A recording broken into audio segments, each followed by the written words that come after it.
स्वागत है हॉरर की दुनिया में। फॉलो खूनी मंडे और एंजॉय करो दिल दहला देने वाली हॉरर स्टोरीज।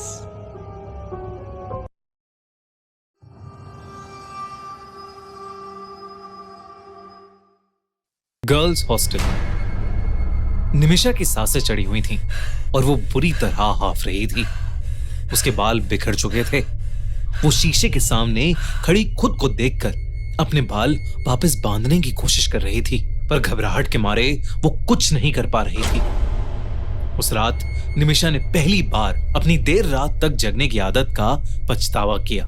निमिषा को डर था कि कोई अभी भी उसका पीछा कर रहा है। इस बात की शुरुआत तब हुई जब मनीषा और निमिषा दोनों क्लास 8 में एक बोर्डिंग स्कूल में पढ़ते थे और हॉस्टल में रहते थे। जिस बोर्डिंग स्कूल में वो लोग पढ़ रहे थे वो पढ़ाई लिखाई के लिए एक बहुत ही अच्छा स्कूल माना जाता था, पर उस बोर्डिंग स्कूल के गर्ल्स हॉस्टल की कुछ अलग ही कहानी थी। 5 साल पहले 9th क्लास की एक सीधी साधी और पढ़ाई में होनहार लड़की की उस बोर्डिंग स्कूल के गर्ल्स हॉस्टल के 5th फ्लोर में मौत हो गई थी।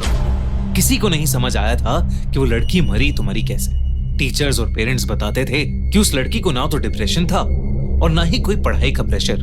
पहले सबको लगा ये मर्डर है, लेकिन पुलिस को कभी कोई सबूत नहीं मिला, जिसकी वजह से ये केस बंद हो गया। पर साल दर साल धीरे धीरे एक अफवाह फैलने लगी कि अब उस 5th फ्लोर पर उस लड़की का भूत रहता है।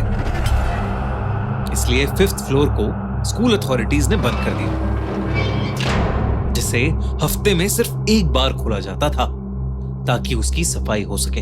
उस इंसिडेंट के करीब 5 साल बाद निमिषा और मनीषा उस हॉस्टल के एक रूम में शेयरिंग में रहने लगे।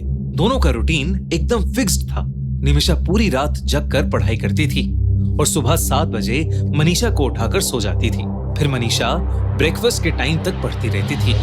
मनीषा चश्मा लगाती थी और उसके हाथ में उसकी माँ का दिया हुआ एक काला धागा हमेशा बंधा रहता था। 5th फ्लोर की कहानियों को बाकी स्टूडेंट्स की तरह वो लोग भी ज्यादा नहीं मानते थे, पर फिर भी वहां कोई नहीं जाता था। पर 10 दिसंबर को कुछ ऐसा हुआ जिसकी मनीषा को कोई खबर भी नहीं थी। निमिषा रोज की तरह रात के 12:30 बजे रूम में बैठकर पढ़ाई कर रही थी और मनीषा दूसरी तरफ करवट लिए सो रही थी। निमिषा का गला अचानक से सूखने लगा। वो उठकर हॉल में कॉफी बनाने चली गई। पूरे हॉल में एकदम शांति थी। सब लोग या तो अपने कमरे में थे या सो चुके थे। उस हॉल में कोई नहीं था, बस कॉफी मशीन के गड़गड़ाने की आवाज आ रही थी। पर मशीन को स्विच ऑफ करने के बाद फिर से सन्नाटा छा गया। निमिषा कॉफी का मग लेकर पीछे मुड़ी और उसको अचानक झटका लगा, जिससे उसकी कॉफी छलक गई। उसने देखा कि मनीषा उसके पीछे ही खड़ी है। अंधेरा ज्यादा होने की वजह से उसकी आधी ही शक्ल निमिषा को दिख पा रही थी। उस रात मनीषा कुछ अलग सी दिख रही थी। उसने ना तो अपना चश्मा पहना था और ना ही उसके हाथ में वो काला धागा था। निमिषा ने मनीषा से पूछा कि वो इतनी जल्दी क्यों जाग गई, जिसके जवाब में मनीषा ने बोला, क्यों ना हम दोनों 5th फ्लोर की बालकनी पर चलें। ये सुनकर निमिषा की आंखें चौड़ी हो गई और मुंह पर हल्की सी शरारत भरी मुस्कुराहट आ गई। इससे पहले कि वो कुछ बोलती, मनीषा उसका हाथ पकड़कर उसे अपने साथ ऊपर सीढ़ियों पर ले जाने लगी। जब दोनों सीढ़ियां चढ़ रही थीं, तो बस निमिषा की ही चप्पल की आवाज आ रही थी। उसने नोटिस किया कि मनीषा ने चप्पल भी नहीं पहनी थी। कुछ तो बहुत अजीब था। उस रात उस हॉस्टल के 5th फ्लोर का दरवाजा खुला हुआ था और वो दोनों 5th फ्लोर पर चले गए। वो पहले इधर उधर देखने लगे। फिर कुछ मिनट बाद दोनों ने खुद को एक रूम में पाया। ये उसी लड़की का रूम था जो 5 साल पहले मर चुकी थी और जिसके बारे में लोग कहते थे कि उसकी आत्मा 5th फ्लोर पर भटकती है। लेकिन उस रूम के बारे में निमिषा या मनीषा दोनों ही नहीं जानते थे। उस रात मौसम बहुत ठंडा था। 5th फ्लोर के हॉलवे पर बनी खिड़कियों से ठंडी हवाएं आ रही थीं और रात के अंधेरे में कोहरा जम रहा था। उसी बीच निमिषा की नजरें दीवार पर पड़ी, जिस पर किसी ने अपने नाखून से बड़ा बड़ा 10th दिसंबर लिखा हुआ था। दोनों बालकनी पर खड़े होकर नीचे देखने लगे। मनीषा बहुत देर से चुपचाप घूम रही थी। निमिषा को अब बहुत जोरों से ठंड लग रही थी, तो उसने मनीषा को नीचे चलने को कहा, लेकिन मनीषा ने निमिषा की बात पर कोई ध्यान ही नहीं दिया।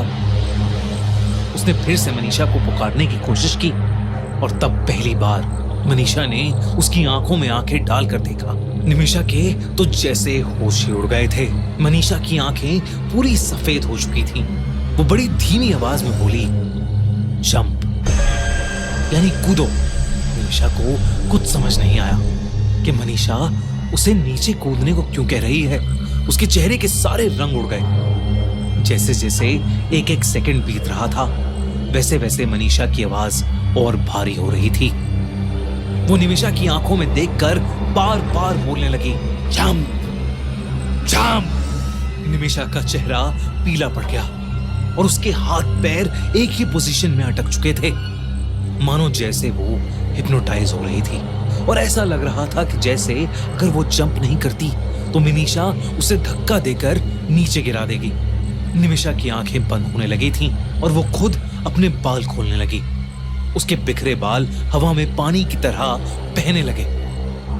निमिषा धीरे धीरे मनीषा के वश में आने लगी थी, लेकिन तभी अचानक नीचे वाले फ्लोर पर कुछ धम से आवाज हुई और निमिषा होश में आई। उसने किसी तरह हिम्मत जुटाई और मनीषा को पीछे धक्का देकर नीचे भागी। भागते भागते उसको अपने पीछे बहुत भयानक दहाड़ सुनाई दी, पर उसने पीछे भूल कर भी मुड़कर नहीं देखा। वो जल्दी से अपने रूम के अंदर घुसी और दरवाजा कसके से बंद कर लिया। उसने तब जो देखा वो देखकर वो और चौंक उठी। उसने देखा कि मनीषा उसी करवट में बिस्तर पर आराम से सो रही थी जिसमें वो उसे छोड़कर गई थी। निमिषा का रंग और पीला पड़ गया।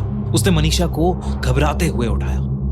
मनीषा ने उसका पीला मुंह और लाल आंख देखकर डरी हुई निमिषा को गले लगा लिया, पर उसके पूछने पर निमिषा ने उसे कुछ भी नहीं बताया। वो कुछ बताने की हालत में थी ही नहीं।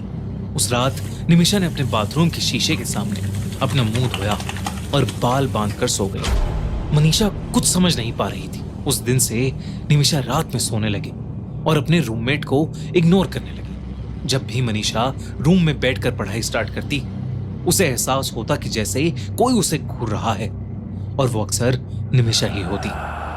परेशान होकर मनीषा ने उससे दोबारा पूछ लिया कि उस रात क्या हुआ था। आखिरकार निमिषा ने मनीषा को उस रात के बारे में सब कुछ सच सच बता दिया। सब कुछ सुनने के बाद मनीषा का दिमाग जोर से चलने लगा और उसे निमिषा की कहानी पर पूरा भरोसा हो गया, क्योंकि मनीषा को यह बात पता थी कि 5 साल पहले एक लड़की की सेम डेट पर मौत हुई थी, 10 दिसंबर। मतलब जो भी किस्से, कहानी और अफवाह मनीषा और निमिषा सुनते आ रहे थे वो सब सच थी। वाकई में 5th फ्लोर पर उस लड़की का भूत था। उन दोनों ने उस दिन के बाद से 5th फ्लोर के बारे में बात करना ही छोड़ दिया, लेकिन वो आज तक उस दिल दहला देने वाले किस्से को नहीं भूल पाए हैं। अगर आपको एक कहानी अच्छी लगी तो हमारा चैनल खूनी मंडे सब्सक्राइब करना बिल्कुल मत भूलिएगा।